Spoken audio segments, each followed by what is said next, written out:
¿Qué tal? Mi nombre es Araceli Padilla Bañuelos, soy médico y actualmente coordinadora jurisdiccional de salud reproductiva en la jurisdicción de Apizaco. El tema del día de hoy que vamos a abordar es el tema de infecciones de transmisión sexual dirigida a los adolescentes. Recordemos que para tener una educación sexual es muy importante tener información información libre de prejuicios propios del personal de salud. Entonces, ¿qué son las infecciones de transmisión sexual? Es un grupo de enfermedades contagiosas que pueden ser causadas por virus, bacterias, hongos y parásitos y que se van a transmitir de persona a persona por contacto sexual sin protección, incluido sexo vaginal, sexo anal o bucogenital. Pero muy bien, ¿cómo se puede adquirir una infección de transmisión sexual? Es decir, vamos a tener una infección de transmisión sexual sobre todo con algunas conductas que nos llevan a tener un riesgo, como puede ser el inicio de una vida sexual a edad temprana o el tener varias parejas sexuales, pero el problema no es tener varias parejas sexuales, sino el tener muchas parejas sexuales sin usar un condón. Entonces ese es el principal problema, o que esa pareja estable que puede tener también tenga a la vez múltiples parejas con las cuales no usa condón. Esas serían como que ¿quién puede adquirir una ITS? Todos pueden adquirir una ITS en cualquier momento. ¿Cuáles son los principales microorganismos que pueden causar una infección de transmisión sexual? Bueno, los vamos a dividir en 4, como pueden ser, que son las bacterias, virus, hongos y parásitos u otros gérmenes. Dentro de las infecciones provocadas por bacterias, podemos tener, ahorita lo haré en la diapositiva, que es, en el grupo de bacterias tenemos a la clamidia, a la sífilis, gonorrea y Gardnerella. La Gardnerella como tal no está considerada de transmisión sexual netamente. Sin embargo, al estar contagiados con este germen y tener relaciones sexuales sin condón, bueno, ahí existe el mecanismo. Más adelante les voy a explicar la Gardnerella. Dentro de los microorganismos virales que pueden ocasionar infecciones de transmisión sexual está el herpes genital, el tipo 1 y el tipo 2, porque ese herpes genital que de inicio era tipo 1 se puede convertir en tipo 2 o viceversa, el que de inicio era tipo 2 se convierte en tipo 1.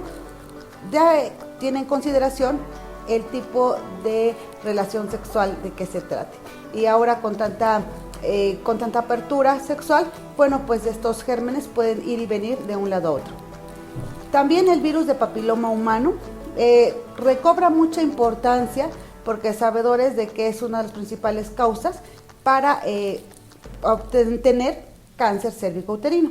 Entonces, el virus de papiloma humano, aparte de ocasionar cáncer cérvico-uterino, también ocasiona que hayan pequeñas tumoraciones que nosotros le llamamos comúnmente verrugas, ¿sí? Las verrugas. Y un virus que no precisamente no se ve con mucha frecuencia, pero que existe, que es el molusco contagioso. El molusco contagioso también se puede contraer por medio de una relación sexual sin condón. Y VIH.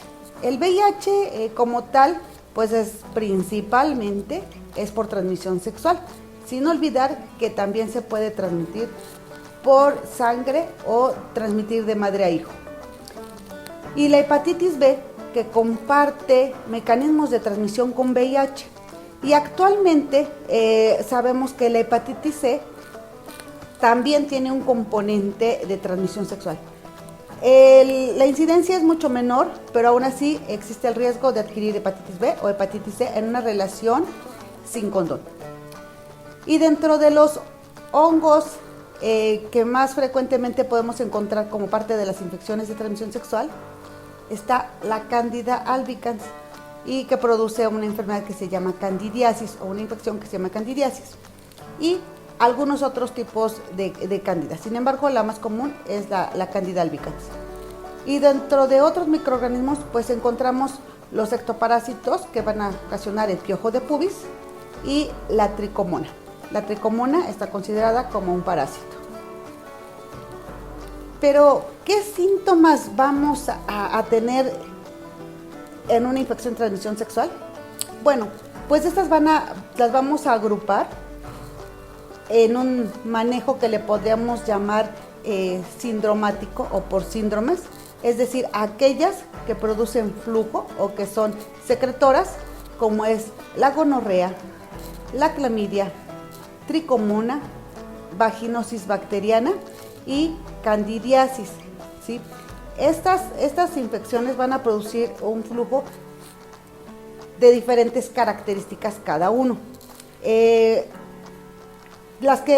síndrome que produce úlceras, ¿cuáles son los microorganismos? Es aquellos que producen sífilis a través del treponema pallidum, el herpes genital o el chancroide. Entonces, con estas son con las que en algún momento tenemos que hacer diagnóstico diferencial porque estos 3 gérmenes ocasionan presencia de úlceras. Y también tenemos aquellas que producen lesiones en la piel. Sobre todo, la más frecuente que podemos encontrar es el virus del papiloma humano o la infección por molusco contagioso. En un segundo momento, la infección por VIH también produce lesiones en la piel, solo que en un estado ya muy avanzado de VIH, ¿sí? En inicios no va a ocasionar ninguna coloración o cambios, pero en estados avanzados, que ya lo podemos conocer como sarcoma de Kaposi, que nos van a dar unas lesiones violáceas en el cuerpo. Y bueno, tenemos algunas infecciones que están consideradas también como infecciones de transmisión sexual, pero que no son tan frecuentes en nuestro medio, como es el linfogranuloma venéreo. Este linfogranuloma venéreo es una infección ocasionada por la Chlamydia trachomatis y que también se transmite, obviamente, por relaciones sexuales desprotegidas, ya sea vía anal, vaginal u oral, y por contacto con las lesiones abiertas. Porque acuérdense que va a ocasionar primeramente una pequeña tumoración y después se va a ulcerar. Entonces, esta infección tiene una distribución mundial con focos endémicos en algunas zonas tropicales o subtropicales. Aquí en Tlaxcala específicamente, por ser un área de predominio frío, no es tan frecuente ni tan común encontrar un linfogranuloma venéreo. ¿Quién es su reservorio? Pues son los seres humanos. Es más común en hombres que en mujeres. Y una de las causas por las que pudiéramos encontrar por ahí un linfogranuloma es que se asocia generalmente o aumenta el riesgo en personas seropositivas a VIH o que son portadoras a VIH en una etapa de SIDA, por la baja de defensas. Otra infección que podemos encontrar, no tan frecuente, pero que en algunas situaciones, es el granuloma inguinal o donovanosis. Esta donovanosis, el agente causal es la Calinobacterium, o más comúnmente la conocemos como Klebsiella granulomatosis, que es una bacteria intracelular gram negativa. Esta bacteria tiene un periodo de incubación de 8 a 90 días. Afortunadamente es muy poco contagiosa, pero endémica en otros países como India, África y Australia. Aquí en México y en Tlaxcala específicamente, pocos casos vamos a encontrar de donovanosis. Ok, la infección por Chlamydia trachomatis, nosotros la conocemos aquí más frecuentemente con una clamidiasis y que va a ocasionar un cuadro clínico muy similar a la gonorrea. Es una secreción que va a ser muy adherente y que prácticamente esta secreción va a ser un hallazgo a la exploración física, a la exploración armada con un espejo vaginal, porque no da mucha sintomatología. Sin embargo, las secuelas que puede dejar una infección crónica por clamidia o gonorrea pueden ser a largo plazo la infertilidad o hasta llegar a la esterilidad. La gonorrea, de igual manera, comparte mecanismos de transmisión. ¿Y qué diferencia hay entre gonorrea y clamidia? La secreción de la clamidia va a ser una secreción, decía yo hace un momento, adherente, de color grisáceo, pero muy espesa. Y la gonorrea, igualmente espesa, pero la coloración aquí cambia, es un tanto amarillenta. Estas secreciones no ocasionan de primera intención ni dolor, ni olor, ni secreciones. Simplemente se encuentran en el cérvix en el caso de las mujeres, y en los hombres puede generar un pequeño goteo a través del pene que puede ocasionar en los varones una uretritis o una infección de vías urinarias provocada por estos gérmenes, hasta que se hace perdón, se me fue ahorita la palabra, un cultivo, podemos saber, o alguna prueba de PCR, podemos determinar si es clamidia o es gonorrea. Clínicamente es muy difícil realizar esta diferencia entre una y otra. Sin embargo, si encontramos una secreción, bueno, pues aquí lo importante es canalizarlas a las unidades especializadas o al médico para que pueda realizar una exploración armada y determinar o enviar en su caso a la unidad especializada, que es Capacits, para que puedan realizar una prueba que pueda diferenciar. Es una prueba de ácidos nucleicos y nos va a permitir hacer un diagnóstico diferencial. Es una prueba en orina.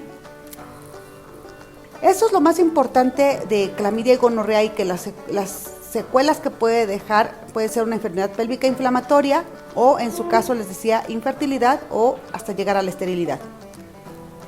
Una infección que es muy común, más común que clamidia y gonorrea, es la sífilis. Las sífilis, dijimos que están catalogadas dentro de las infecciones que ocasionan alguna úlcera. La sífilis pasa por varias etapas. Una primera etapa, que es una etapa ulcerativa, que es donde la podemos diferenciar de otras infecciones que provocan úlceras, como el herpes, que es la primera etapa. Una úlcera que no duele, que no sangra o no tiene secreción, es de bordes limpios y generalmente es redonda, ¿sí? No hay destrucción de tejido y es una úlcera limpia. Esa úlcera generalmente, decía, la vamos a encontrar en una sífilis primaria, que va a curar o a remitir en aproximadamente 15 a 20 días, con o sin la presencia del médico. Esta infección va a remitir la úlcera, más no la infección, que quede claro, para dar paso a una segunda etapa, a una sífilis secundaria, que ya va a pasar a sangre, y entonces ahí es cuando les podemos hacer la detección por medio de una prueba rápida de sangre o una muestra central, que igualmente es de origen de sangre y que se procesa en un laboratorio. ¿Por qué? Porque en ese momento no hay sintomatología. Generalmente una sífilis secundaria no tiene sintomatología, por lo tanto no podemos tener un periodo de decir, bueno, es que han pasado tanto tiempo y nos puede dar una infección, una sífilis secundaria. Generalmente no tenemos ese reporte, porque como la úlcera no duele, no secreta y no hay dolor, sobre todo, es limpia, pues muchas veces pasa desapercibido. Esta úlcera, ¿dónde se va a alojar? Se va a aparecer en el sitio donde se tenga contacto con la secreción. Puede haber en manos, en pies, en labios, en la boca, e incluso podemos verla en algunos casos hasta en glándula mamaria. En la mama, en el pecho, podemos encontrar allí unas úlceras. Si nosotros tocamos la úlcera con el dedo, después vamos a pasar a tener la úlcera en el dedo, si es que no lo hicimos con un guante, ¿sí? La vamos a tener en el dedo, porque esta se contagia directamente. El herpes es otra, les decía que había que hacer un diagnóstico diferencial con sífilis, en el entendido de que ocasiona una úlcera. El herpes va a ocasionar una úlcera en una segunda etapa. La primera etapa del herpes es una lesión de tipo papulosa, que después de 3 a 5 días se puede romper y que va a dejar una úlcera. Generalmente estas pequeñas pápulas previas van a venir como en racimo de uvas. Generalmente no va a ser única, a diferencia de la sífilis, en el cual la úlcera es única y es grande. Estas son pequeñas ulceritas y que pueden confluir y que se puede hacer una gran úlcera, pero estas son de bordes irregulares. Y va a ser el antecedente de que primero hubo una pápula, que después pasa a ser una úlcera. Esta infección sí va a ocasionar dolor y ardor, muy importante, a diferencia de sífilis, que es prácticamente asintomática, no produce dolor. Hasta ahí hablamos de las que son las infecciones ulcerativas. Ahora vamos a pasar a las infecciones secretoras o a las infecciones que producen un flujo vaginal. Dentro de estas, recordemos que estas que vamos a hablar ocupan dentro de los primeros 5 lugares de motivo de consulta a primer nivel o a segundo nivel. La presencia de infecciones vaginales o de secreción por el pene. Están dentro de los 5 primeros causas de consulta. Les decía que vamos a entrar al tema de las infecciones secretoras o las infecciones que tienen un flujo vaginal. Y hablamos dentro de las más frecuentes está la tricomoniasis. Y ahí vamos a tener que hacer un diagnóstico diferencial entre tricomoniasis, candidiasis y vaginosis bacteriana. La tricomoniasis es producida, dijimos, por un parásito que se llama Tricomona vaginalis, y que este parásito va a entrar y va a ocasionar en el cérvix de la mujer, va a ocasionar una inflamación severa que, si nosotros revisamos con un espejo, va a tener aspecto de fresa. En la diapositiva pueden ver que un cérvix a su lado izquierdo va a aparecer un cérvix eritematoso, friable, y que si lo podemos tocar, si lo tocamos puede ocasionar un sangrado, ¿sí? Por eso es friable, y a esto se le llama cérvix en fresa. En la imagen del medio está una imagen donde está la secreción por tricomona. Ustedes van a poder ver que es una secreción aireada con muchas burbujas, porque la tricomona tiene la propiedad de producir oxígeno. Entonces generalmente va a ser una secreción líquida, abundante, maloliente y de un color entre verde y amarillo. Así como cuando se empieza a batir la clara de huevo, que empieza a entrar el aire y a formar burbujas, así de la misma manera se encuentra la secreción en la vagina o el cérvix de la mujer. Les decía, es muy abundante. La candidiasis, a diferencia de la tricomoniasis, también es de lo más frecuente que podemos encontrar en la consulta, y sobre todo en adolescentes que pueden tener frecuentemente. Esta candidiasis es un honguito que tiene que ver más bien con los cambios en el pH vaginal, ¿sí? A ellos les gusta la acidez de la vagina. Cuando hay inflamación, hay infecciones, se vuelve ácida esta vagina, y entonces es ideal para alojarse la candidiasis. Esta candidiasis provoca una secreción blanquecina, puede ser blanco-amarillenta, pero esta secreción es muy espesa y puede ser adherente tipo requesón, porque es así grumosa, y que un síntoma que va a ocasionar, y que es por el motivo por el que muchas de las adolescentes acuden, es porque damas refieren comezón en la vulva o en la vagina. La candidiasis es altamente pruriginosa, por lo tanto es a veces el principal síntoma. Ya hasta que se hace una exploración, entonces es que podemos ver algunas placas blanquecinas adherentes y grumosas, y entonces decimos que es compatible con una candidiasis.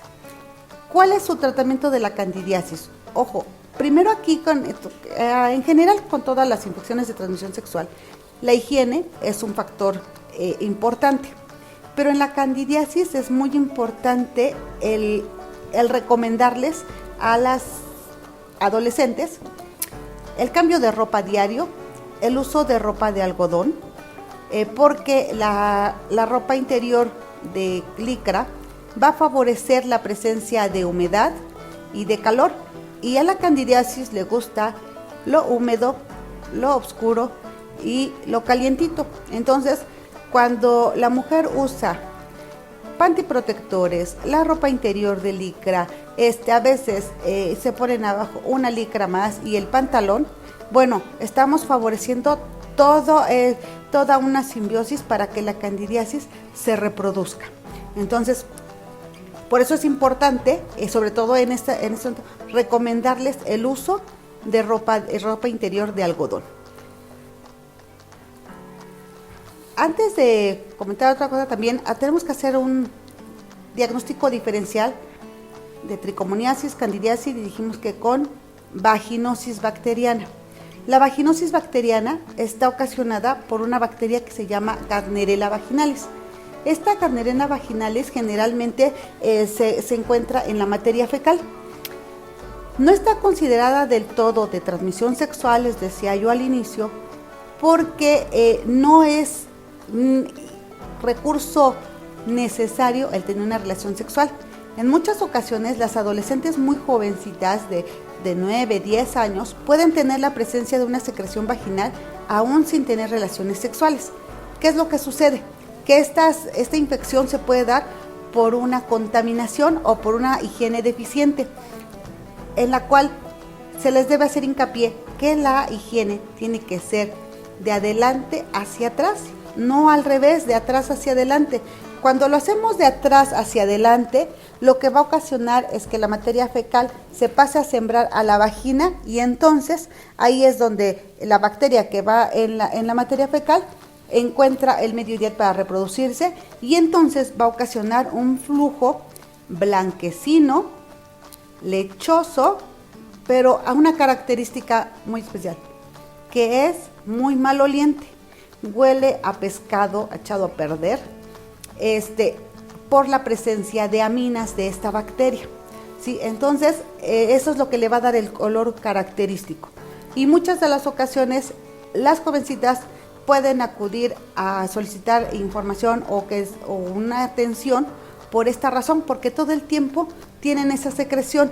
Cuando todo el tiempo lo tienen, cuando llegan a la edad adulta, pueden pensar que esta es una parte normal de la secreción de la vagina. Cuando uno les llega a interrogar, oiga, ¿tiene flujo? Sí, sí tengo flujo, el normal. Oiga, ¿y cómo es ese flujo normal? Ah, pues mire, es blanco o amarillento, es muy abundante y huele a perro muerto. Significa que las mujeres lo han normalizado, porque desde antes de iniciar una vida sexual han tenido esa secreción. Entonces es muy importante hacerles hincapié que esto no es normal.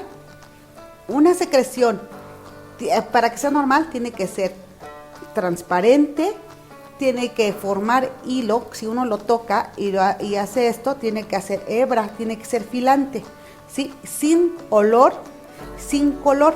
Y generalmente este moquito se va a presentar a la mitad del ciclo menstrual, que es lo que nos indica, por la presencia de las hormonas, nos puede indicar el momento de ovulación. Fuera de esas características que acabo de mencionar, todas son patológicas, ¿sí? Fuera de esas características hay alguna infección agregada por cocos, por bacilos, etcétera. E incluso en los resultados de citología vaginal, por allí aparecen algunas infecciones como hallazgos, como candidiasis, como tricomoniasis, o por cocos, bacilos, etcétera, o por Gardnerella, ¿sí? Pero esos son hallazgos. Nosotros lo podemos ver de manera clínica, que es lo más importante, y de esta manera iniciar un tratamiento de acuerdo a las características de esta secreción, poder iniciar un manejo de tratamiento médico en ese momento, sin necesidad de un laboratorio, sin necesidad de un cultivo. Entonces, por la clínica podemos dar un tratamiento de acuerdo al manejo sindromático. Y bueno, ahora vamos a pasar a las infecciones también del virus del papiloma humano. El virus del papiloma humano, como les decía, tiene dos vertientes. Recordemos que hay virus de papiloma humano de alto grado o sí, de alto grado para producir cáncer cervicouterino y de bajo riesgo, que son alrededor de 4 serotipos los más frecuentes que encontramos. El 16 y el 18 que va a ocasionar cáncer cervicouterino y el 6 y el 11 que pueden ocasionar condilomas o verrugas, comúnmente se les denomina de esta manera. Entonces, los tratamientos obviamente son totalmente diferentes. El virus de papiloma 6 y 11 va a ocasionar verrugas, pero no pone en riesgo la vida de la persona. Si bien es cierto que son lesiones que pueden ser desde muy pequeñas hasta formar grandes coliflores, es una situación de estética y bueno, una fuente de infección, pero afortunadamente no pone en riesgo la vida del paciente. ¿Cuál es la localización del virus de papiloma? Cualquier parte del cuerpo. A ellos también les gusta lo calientito, o sea, los órganos genitales, y lo húmedo. Entonces se puede llegar a alojar en las cavidades perianales o anales, en la cavidad vaginal o en la vulva, y en el caso de los varones pueden ser anales, perianales, bucales también en las mujeres y en los hombres, y además en el pene o en el glande, que pueden formar pequeñas lesiones verrugosas tipo coliflor, es lo más frecuente, que pueden tener una coloración desde un rosa, pasando por un grisáceo o hasta un franca coloración ceniza, negro cenizo, que pueden adquirir estas lesiones. Y los serotipos 16 y 18, que también es de transmisión sexual, pueden ocasionar cierto grado de lesión y desembocar en un cáncer cervicouterino. Bueno, dentro de los ectoparásitos, el más frecuente es la pediculosis pubis. Este es un piojo, conocido como piojo de pubis, que tiene características de parecer sus patas posteriores simulan a un cangrejo.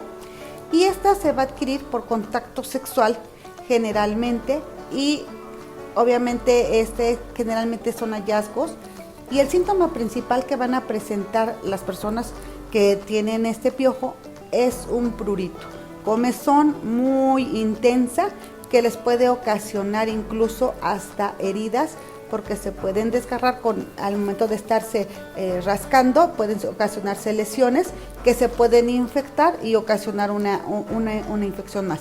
Pero afortunadamente, con un tratamiento a base de una emulsión que se aplica, esto va a curar y muy rápidamente.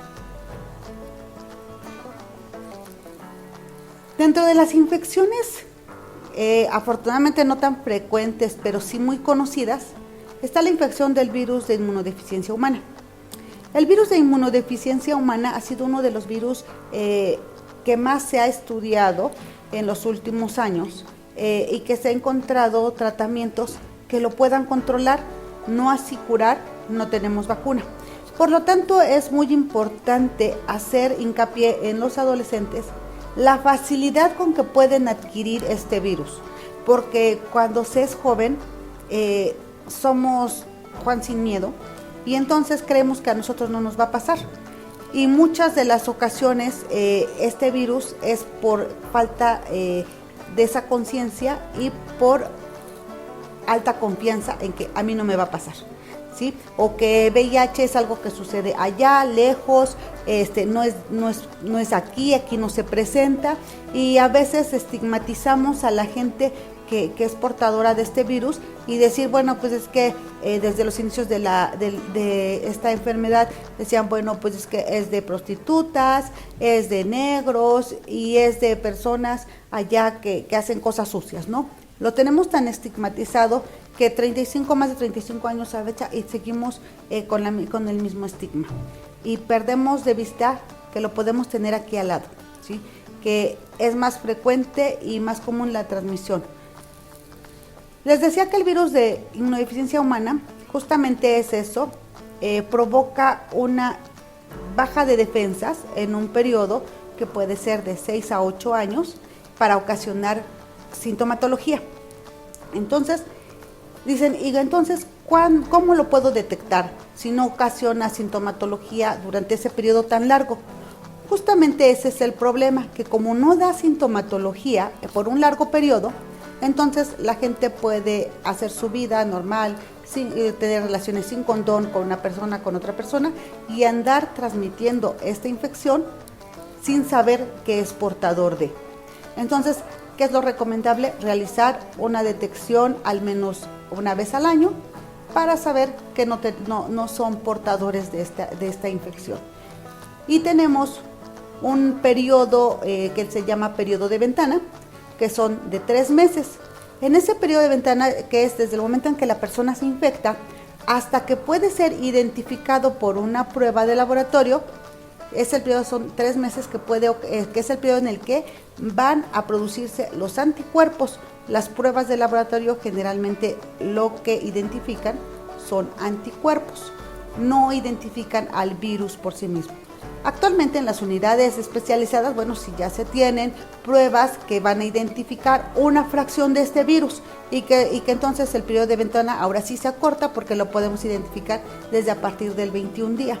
Entonces, pero son pruebas muy especializadas y que solo se encuentran en la unidad especializada de Capacits, solo allí las tienen en el laboratorio, no se encuentran a la venta al público, entonces no es posible. Entonces, por eso el periodo de ventana, es un periodo en el cual puedo adquirir el virus, lo puedo transmitir, pero no soy detectable aún, ¿sí? Y esta que va a ocasionar, dijimos que a largo plazo, la baja de defensas, y esta baja de defensas nos va a dejar desprotegidos ante otras infecciones, lo que va a ocasionar que la gente pueda ser susceptible de tener cualquiera de las infecciones que vimos anteriormente, y otras más, e incluso si continúan bajando las defensas pueden ocasionar un tipo de cáncer, algunos linfomas, algún sarcoma, cuando las defensas ya bajan a menos de 50. Para que ya bajen a menos de 50, tendría que pasar un periodo de alrededor de entre 8 y 10 años más o menos. Vamos a encontrar una persona en esos estados. Afortunadamente, en la actualidad ya es poca la gente que podemos llegar a encontrar en estos momentos. Pero en toda la relación de todo lo que hemos hablado de las infecciones de transmisión sexual, siempre tenemos mitos y realidades por lo que nos contó el compadre, el vecino, etc. o el primo de un amigo, ¿verdad? Entonces, generalmente el mito es de que solo las personas con varias parejas sexuales tienen ITS. Error. Puede ser una persona que es monógama, pero no saber que la otra persona, su pareja estable, tiene relación con otras personas y sin condón, ¿sí? Entonces, acuérdense que las infecciones de transmisión sexual, a diferencia de los humanos, ellos no discriminan por orientación sexual o compromiso sexual, por el género, clase social, raza, edad, si es monógamo, bígamo o polígamo, etc. Esas no discriminan, ¿sí? Entonces, tenemos que ser no tan estigmatizantes ni etiquetantes de decir es que solo ellos que andan allá con muchos se pueden tener. No, nuestra pareja, les digo, puede ser que sea nuestra pareja estable, esposo, esposa, o con el novio que tengo, ya es mi único novio, tengo 1 año, etc. Pero yo no sé qué hace él cuando yo no estoy con él, ¿verdad? Entonces, ojo, les digo yo, moraleja, no traemos cinturón de castidad, entonces en cualquier momento podemos ser susceptibles de adquirir una infección de transmisión sexual. Otro mito muy frecuente es que dicen, con preservativo o con condón no se siente lo mismo. No se siente lo mismo, por supuesto, no sientes la misma angustia, la misma desesperación de que, es que a lo mejor ya me infecté de VIH, de hepatitis, de sífilis, shalala, o ya embaracé a mi novia. No se siente esa misma angustia, claro que no. Y a veces lo recomendable aquí es que los adolescentes, el autoerotismo es una de las prácticas sexuales más aceptadas y más seguras. Por lo tanto, yo siempre les digo que es recomendable que en los adolescentes les enseñemos que el autoerotismo con condón. ¿Para qué? Para que se acostumbren a la sensación que se tiene y no digan es que no se siente lo mismo. Claro que va a disminuir la sensibilidad, totalmente de acuerdo, pero lo importante aquí es la protección. Y les digo, el autoerotismo, se van a masturbar, usen un condón, ¿sí? Otro mito es que dice, se nota que una persona vive con VIH o una ITS por su aspecto. Error. Nada tiene que ver el aspecto. Ojalá de verdad así se viera, porque nos podríamos ahorrar muchos millones de pesos en métodos de diagnóstico para identificar estas infecciones, ¿no? A veces dicen, no, es que se les nota, porque yo no me voy con las de la calle, yo solo caseritas. Pues son las que mayor riesgo tienen, porque justamente no estamos empoderados en el uso del condón, en el exigir mi derecho a la salud, a mi pareja. Desde el momento en que yo propongo o acepto una relación sin condón, estoy aceptando mi responsabilidad, ¿sí? Entonces, eso de que, es que se les nota, no es cierto. Ahora les puedo decir que el VIH que antes decían, segurito tiene VIH porque lo veían todo desmejorado,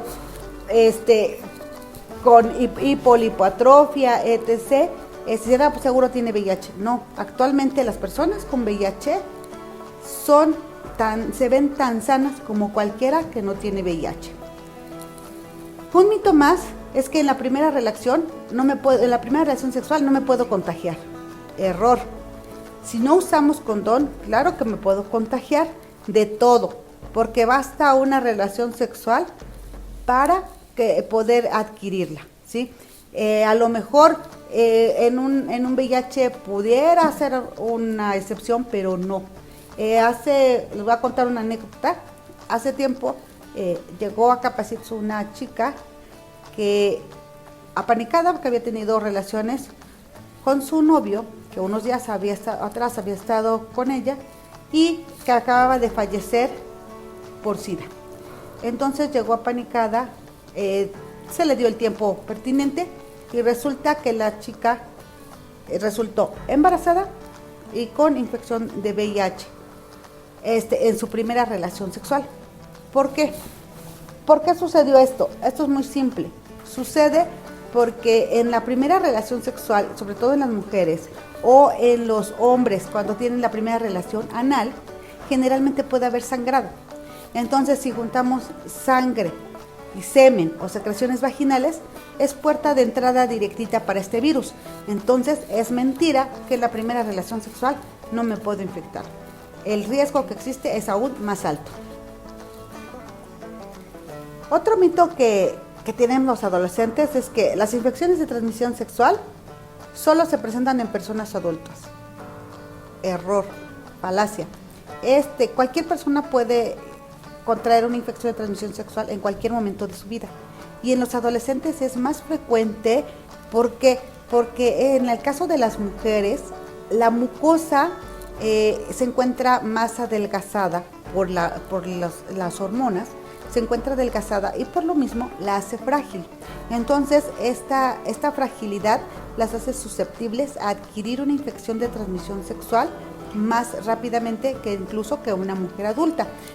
Los extremos de la vida, por eso es que no se recomienda el inicio de vida sexual tan temprana, porque justamente esto es lo que sucede, que la mucosa se encuentra adelgazada y frágil, y entonces esta puede ser entrada para muchas infecciones, y que puede ser ocasionadas por relaciones sexuales consensuadas o por abusos sexuales, por violación o incluso por el manipuleo o el dedeo. A lo mejor no hubo una penetración con un miembro varonil, pero sí hubo una penetración con dedos en la vagina, y en muchas ocasiones no se lavan las manos y entonces pues ahí va la infección. Por eso se recomienda que si en caso va a haber manipulación de genitales con la mano, se recomienda el uso de guantes o de dedales. Otro mito es que el VIH solo le da a los gays, le decíamos drogadictos y prostitutas. Y nada que ver. Actualmente y desde siempre ha sido que no solo a los gays, obviamente hay un factor de riesgo más alto porque las relaciones son anales y entonces el músculo del ano es un músculo fuerte. Por lo tanto, a la penetración puede haber pequeños desgarros y sangrados. Y entonces, pequeñas hemorragias, y volvemos a lo mismo que hablamos hace un momento de la primera vez, ¿no? De las relaciones de primera vez. Puede haber sangrado y puerta de entrada para VIH. Los drogadictos, no precisamente, ¿no? Porque hablamos de drogadictos, aquellos que comparten jeringas, pero también no son exclusivos, ¿sí? No son exclusivos de ellos. ¿Por qué? Porque también se puede encontrar en mujeres que son amas de casa o en pequeños niños que nacen con VIH, que han sido transmitidos de la mamá al hijo. Entonces, no son únicamente exclusivos del grupo de gays, drogadictos y prostitutas. Otro mito dice, el VIH se transmite por besos o por compartir alimentos o por compartir los utensilios con los que se quieren los alimentos. Falso, totalmente. El VIH no se transmite por saliva ni por sudor. Entonces, no se transmite por saludar, abrazar o besar a una persona o compartir alimentos, ¿sí? Ahora, en tiempos de COVID, eso sí se transmite. Por esos mecanismos se transmite COVID, pero VIH no. Pudieses haber algunas partículas de virus en las secreciones de saliva o de sudor, pero no son unas cantidades que sean infectantes.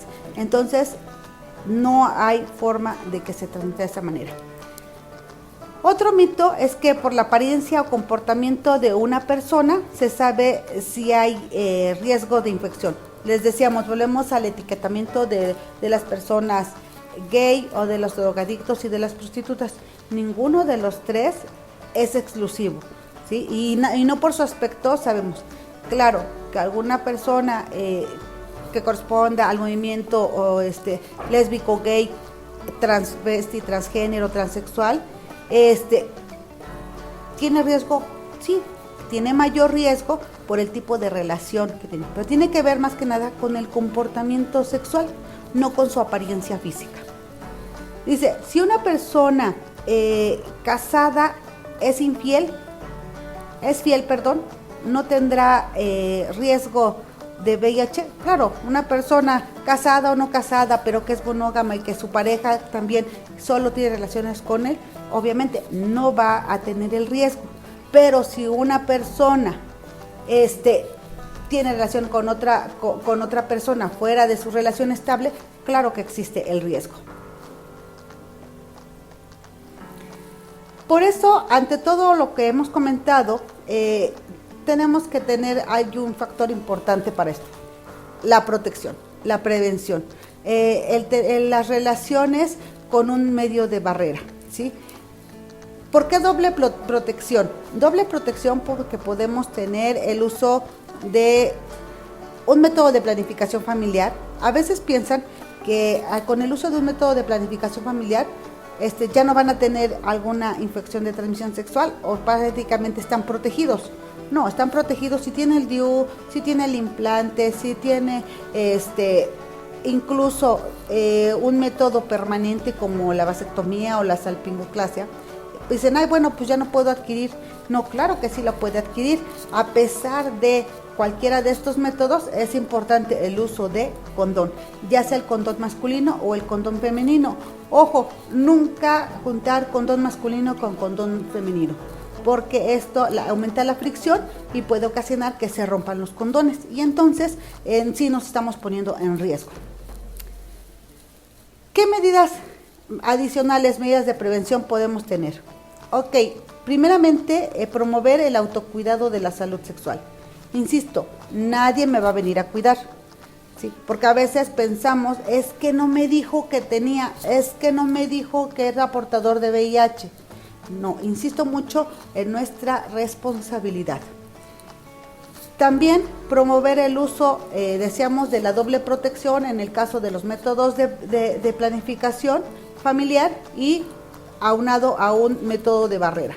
Llámese condón femenino, condón masculino, el uso de dedales, el uso de cuadritos de látex, que todo esto va a evitar que haya contacto de secreciones y que haya intercambio de secreciones. También es muy importante la información de las personas o en las personas con conductas de riesgo. pero basadas en evidencias, no nada más porque lo veo, porque se ve que es gay, o se ve que esto, se ve que el otro, no. Basadas en evidencias, ¿sí? A las personas con conductas de riesgo, ¿quiénes? Aquellos que por su forma dicen, bueno, es que yo soy usuario de drogas inyectables, entonces obviamente el riesgo que se le recomienda, no compartir tus agujas y jeringas, ¿no? Usar la jeringa para un solo uso y para esa persona nada más.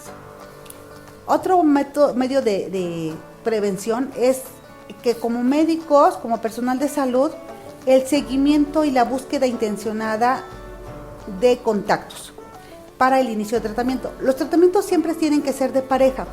¿Por qué? Porque generalmente quienes acuden a la consulta son las mujeres, las adolescentes o las personas adultas, pero femenino, porque son las que mayormente pueden presentar sintomatología.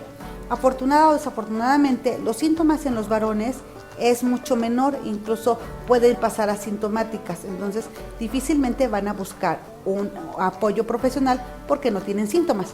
Pero nosotros como personal de salud tenemos que darle tratamiento a la pareja, tenemos que darle, porque de lo contrario en unas semanas o meses va a regresar la mujer por la misma infección en un momento más.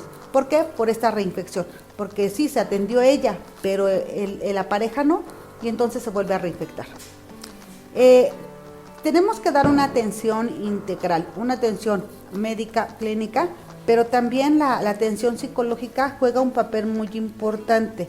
Es importante que veamos al adolescente como no porque sea adolescente los tenemos que dar, sino como un ente integral, y que tenemos que darles el apoyo psicológico. Tenemos que ayudarles o apoyarles en que el número de parejas sexuales, conforme mayor número de parejas sexuales que han tenido a lo largo de su vida, incrementa el riesgo de adquirir una infección de transmisión sexual. Entonces, por eso decirles que de preferencia las relaciones deben ser monógamas o con un uso de condón de por medio. Evitar las conductas de riesgo, es decir, el alcoholismo o el efecto del alcohol o de alguna droga psicotrópica puede desinhibir, y entonces esto puede ocasionar tener relaciones de riesgo, es decir, relaciones sin condón y con una o dos o más personas al mismo tiempo. Entonces esto incrementa el riesgo. Las relaciones sexuales deben ser consensuadas, es decir, con consentimiento. Yo siempre les digo, todo se vale, en una relación sexual todo se vale, siempre y cuando sean sin coerción, deben de ser consensuadas por la pareja y libres de violencia. Cuando tenemos estos tres pilares, entonces podemos decir que podemos tener unas relaciones sexuales sanas. Ahora, ¿qué hacer si tenemos la sospecha de que tiene una infección de transmisión sexual? Primeramente, no usar remedios o recomendaciones de amigos, ¿no? Oye, aplícate esto, ponte el otro. Evitar usar remedios caseros. ¿Qué es lo importante? Acudir a una consulta con un médico para señalar qué molestias se tienen o qué es lo que parece extraño que antes no lo tenían y que ahora lo tienen, para que se pueda evaluar y entonces iniciar un tratamiento. Realizar los estudios que soliciten, porque en algún momento hay que solicitarles pruebas de VIH o de sífilis, clamidia, gonorrea, etcétera. Acudir a que se realicen esos estudios y estar al pendiente de que se los realicen. Recomendarles que mientras esté en protocolo para identificar una ITS o en tratamiento de una ITS, es importante que no tengan relaciones sexuales. Eso es muy importante porque el medicamento aún no hace efecto, aún no se puede considerar curado, y entonces pueden venir estas reinfecciones. Y a los jóvenes sobre todo, decirles que no se automediquen, porque a veces dicen, es que me dijeron, mi amigo se puso penicilina y se le quitó. No todo se cura con penicilina ni con paracetamol. Evitar el contacto directo con mucosas o lesiones con la piel de tu pareja. Si va a haber erotismo de pareja, se recomienda que sea un sexo protegido o sexo seguro. ¿Cuál es el sexo seguro? Pues caricias que no tengan que ver con secreciones, y si va a estar en contacto con secreciones, que los dedos se protejan, tanto para que de las manos no vaya infecciones, como de las genitales, sea la puerta de entrada a las manos. Decíamos hace un momento de la sífilis, o incluso para VIH. ¿En qué momento? Generalmente cuando hay sequedad en las manos, hay los famosos padrastros o pequeñas erosiones en las manos. Entonces pueden sangrar, y esto en contacto con las secreciones genitales pueden ser puerta de entrada y mecanismo de infección. También es muy importante el hablar con la pareja sobre el uso del condón masculino o el femenino, y acudir al médico en el caso de que no se conozca cómo se coloca un condón femenino, o a veces pensamos que es tan fácil la colocación de un condón masculino, y ya en la práctica nos damos cuenta que es bastante complicado si no se tiene la práctica y el conocimiento de cómo hacerlo correctamente. También es importante que en el caso de VIH, dicen, ay, bueno, es que mi pareja tiene VIH, yo también tengo VIH, pues ¿para qué nos cuidamos? ¿Para qué nos protegemos si ya los dos tenemos? Ojo, en caso de VIH, si no se protegen y todavía no alcancen indetectabilidad, es posible que se vuelvan los virus, hagan de cuenta que a reencontrar, y entonces ocasionen mutaciones. Esas mutaciones pueden ocasionar resistencias a medicamentos antirretrovirales, y que sin que yo haya tomado cierto medicamento, pero como ya me transmitieron un virus que es resistente a ese medicamento, pues entonces ahora yo ya soy resistente a ese medicamento y ya no lo voy a poder utilizar en los esquemas de tratamiento. Por eso es muy importante el tener unas relaciones con condón, aun que ya se conozca el estado serológico para VIH positivo, y aunque sea de familia. Conoce las ITS y enamórate sin riesgos. ¿Cómo sé si tengo alguna ITS? Pues porque tengo alguna sintomatología, como puede ser la salida o goteo de secreción por el pene. A veces frecuentemente la conocen como, es que mi pene llora. A cada momento está goteando. Eso nos puede hablar de que podría ser una infección por clamidia o gonorrea, o porque hay secreción blanca en el glande, que puede ser por candidiasis, o por una secreción de color amarillo que provoca irritación, prurito en los genitales, que estamos hablando de tricomona, o que puede haber la presencia, que de repente encuentran la presencia de una úlcera, que puede ser que duela o que no duela, o una verruga o llagas en los genitales. Entonces, ante esto, acudir al médico inmediatamente. O que tengan una sensibilidad anormal, o un aumento de la sensibilidad o dolor en la parte baja del abdomen.